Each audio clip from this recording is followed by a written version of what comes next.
하나님과 우리 주 예수 그리스도로부터 오는 은혜와 평강이 여러분과 함께 하시기를 바랍니다. 쉐마 이스라엘, 유명한 말씀입니다.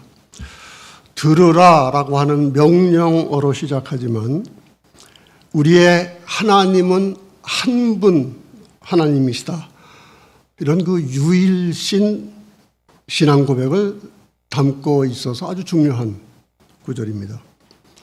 또한 이 구절은 마음을 다하고 뜻을 다하고 힘을 다하여 내 하나님 여호와를 사랑하라, 예수님 자신이 율법 전체의 요약으로 인용하셨던 말씀이기도 합니다.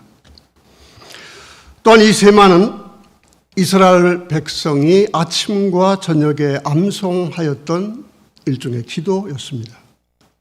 말하자면 하나님의 백성은 이 말씀으로 하루를 시작하고 이 말씀으로 하루를 마감하였습니다.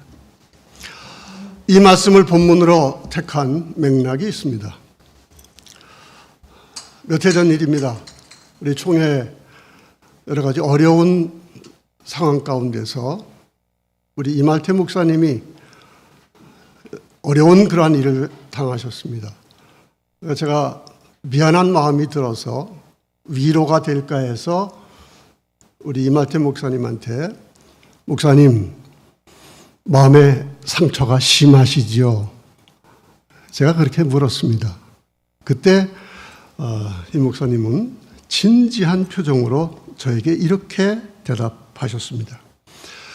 제가 아주 마음이 약합니다. 그래서 상처를 쉽게 받습니다.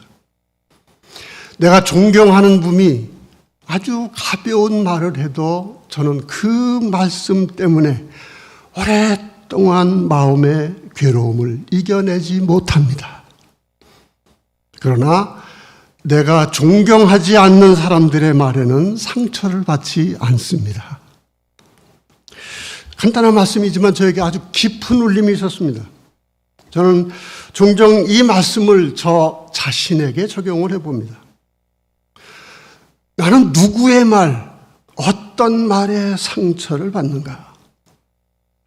어떤 말, 누구의 말에 기분 좋아하고 우쭐한 마음을 갖게 되는가? 나의 마음과 생각과 의지와 행동을 좌우하는 목소리는 어떤 목소리인가? 우리 모두 성경 말씀을 가까이 있다고 생각할지 모르지만은 매 순간 실제로 나를 움직이는 음성은 무엇인가? 좀 보다 깊이 생각해 보아야 한다 생각을 했습니다. 본문을 택한 또 다른 맥락이 있습니다. 빅터 프랑클이라고 하는 사람은 유대인 수용소에서 살아남은 후에 죽음의 수용소라고 하는 그러한 책을 써서 아주 유명해진 사람입니다. 원래 심리학자였고 전신 분석학자였어요. 그래서 잡혀가기 전에 이미 거기에 대한 책을 쓰고 있는 가운데 수용소로 잡혀갑니다. 그 가운데서도 옷깃에다가 그 책의 원고를 숨겨가지고 수용소로 들어가는데, 가서 옷을 다 빼앗기고 다른 수감자의 옷을 입게 됩니다. 프랭클은 자신의 인생에 걸린 그 책의 원고를 빼앗기자 절망합니다. 그런데 새로 받은 수감자의 주머니에서 종이 한 장을 발견하는데 거기에 바로 오늘 쉐마 말씀이 적혀 있었습니다. 그 간단한 말씀을 보고 프랭클은 감동을 합니다. 이게 나에게 주시는 말씀이다, 그렇게 해석을 해요. 지금 언제 죽을지 모르는 상황에 처해 있지만은 매일매일 매순간 너의 삶을 긍정하고 너의 삶의 의미를 찾아라, 이 쉐마에서 그 음성을 듣습니다. 그리고는 매일매일 사람들이 독가스로 끌려가는 그런 가운데서도 종이 조각들을 모아서 글을 씁니다. 바로 이 책이 나중에 출판된 것이 그 유명한 죽음의 수용소라고 하는 책입니다. 프랭클은 말합니다. 지금 독가실에 끌려가는 그 길 도중에도 아무런 생각 없이 그저 도살장에 끌려가는 개처럼 끌려갈 수도 있는 것이고, 그 가운데서도 다른 사람들을 쳐다보며 연민의 감정을 가질 수 있는 것은 내가 선택하는 것이다. 죽기 직전이라도 자기의 삶의 의미는 나의 선택에 달려있는 것이다.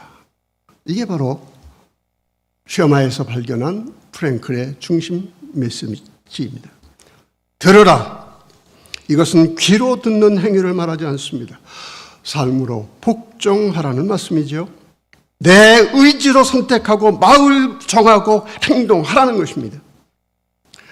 우리의 신앙 종종 하나님께 모든 것이 달려있다 이렇게 고백하죠. 귀한 신앙 고백이지만 우리는 동시에 모든 것은 내게 달려있다라고 말씀하시는 하나님의 음성에 귀를 기울일 수 있어야 합니다.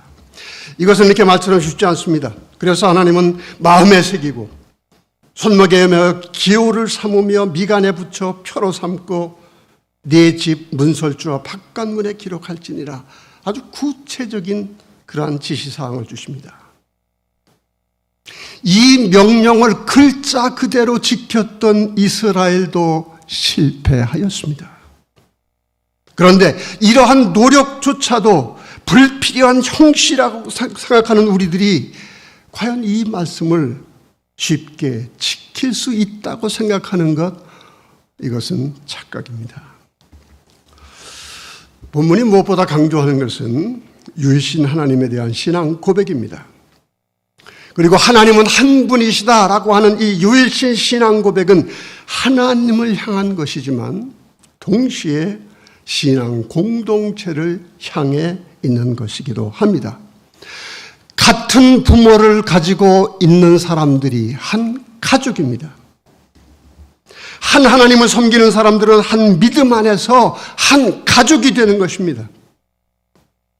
때문에 우리의 한 분 하나님, 우리가 믿는 하나님은 한 분이시다라고 하는 이 유일신 신앙 고백은 우리가 한 가족이 되었다고 하는 신앙을 담고 있는 것이고, 그리고 율법은 율법 속에서 주님께서 말씀하시는 우리의 삶의 의미는 그 하나됨을 지켜야 한다라고 하는 그 과제 속에 담겨 있는 것입니다. 그리고 이 명령 속에 하나님이 우리 각자에게 선택과 결단을 요구하시는 삶의 의미가 담겨 있는 것입니다. 그런데 종종 이 하나됨이라고 하는 말이 왜곡되기도 하지요. 우리는 하나다. 이 구호를 가지고 울타리와 경계선을 만들며 파당을 만듭니다. 다른 사람들을 배척하는 배타주의로 만듭니다. 바로 이스라엘이 잘하는 대로 이 오류에 빠졌던 사람들입니다. 원래 한 분 하나님 아래에서 하나가 되었고 또 하나가 되어야 한다고 하는 그런 말은 여러분 생명력을 가지고 있는 말씀이에요. 움직이는 겁니다. 동력을 가지고 있는 겁니다. 확장되는 겁니다. 한 분 하나님을 믿는 신앙 가운데서 인간적인 물타리는 다 무너져야 합니다. 그리고 이러한 살아있음, 이 생명력, 이런 동력 가운데서 우리가 살아있음을 체험하는 것입니다. 예수님은 유일신 하나님 신앙을 배타주의로 만든 사람들에 의해 십자가에 달려 돌아가셨습니다. 그리고 그 십자가는 하나됨의 의미를 새롭게 하였고, 그렇게 새 이스라엘 기독교 공동체가 탄생한 것이고, 그 새 이스라엘이 우리들입니다. 옛 이스라엘의 집단적 이기주의로 돌아가서는 안 됩니다. 또한 이 본문이 이스라엘에게도 오늘 우리에게도 의미를 갖는 가장 중요한 메시지가 있습니다. 쉐마 본문은 이 짧은 가운데서도 강조하는 게 무엇입니까? 후손에게 가르치라고 하는 겁니다. 말씀을 내 마음에 새기는 것, 이게 그것 자체가 중요한 것이 아니에요. 그것을 나누어야 합니다. 특별히 후손들에게 가르쳐야 합니다. 계승해야 합니다. 이 명령이 이 짧은 구절에서 되풀이되어 강조되고 있는 것을 우리는 간과해서는 안 됩니다. 실제로 이스라엘의 교육의 기초가 바로 이 쉐마입니다. 하나님을 믿는 공동체의 신앙 고백은 하나의 공동체를 만들고 유지하는 그리고 확장하는 과제로 그치지 않습니다. 그것을 후대의 자녀들에게 가르치고 계승해야 합니다. 이것은 단순히 교육의 중요성을 말하는 게 아니에요. 교육원장 매일 교육 얘기하니까 그 연장선상에서 얘기하면 안 됩니다. 오늘 쉐마 말씀에서 강조하는 것, 여기에 우리의 삶의 의미가 있습니다. 그리스도가 이 땅에 오셔서 우리 모두에게 주신 가장 소중한 선물은 한 분 하나님에서 지금 우리를 한 가족으로 만들어 주신 겁니다. 그리고 우리의 공동의 과제 가운데서 우리 각자의 삶의 의미, 살아있을 이유를 우리들에게 주셨다는 바로 그 사실입니다. 우리의 삶의 의미는 우리 자신에게 있지 않습니다.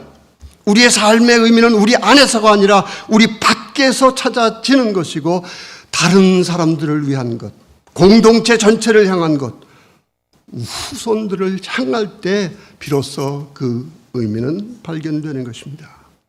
보네포가 말한 대로 우리 주님의 삶의 특징은 타자를 위한 존재였습니다. 오늘 우리는 국적과 배경은 다르지만 20여 년을 한 분 하나님에 대한 신앙 고백과 그 신앙 가운데서 주어진 공동의 삶의 과제와 삶의 의미를 함께 나누었던 이말태 선교사님을 환송하는 시간을 갖고 있습니다. 지금까지 이 신앙 고백과 삶의 과제를 함께 공유할 수 있었던 시간들의 소중함, 우리 주 예수 그리스도 안에서 무조건 죽어로 주어진 가장 이 소중한 이 삶의 가치를 다시금 확인할 수 있는 기회가 되기를 바랍니다. 또한 비록 지리적으로 헤어지더라도 앞으로도 모든 공간과 모든 시간을 넘어 계신 한 분 하나님 안에서 계속 이 신앙의 고백과 과제와 삶의 의미를 나눌 수 있기를 바랍니다. 그리하면 우리의 지각을 넘어선 하나님의 평강이 우리 주 예수 그리스도 안에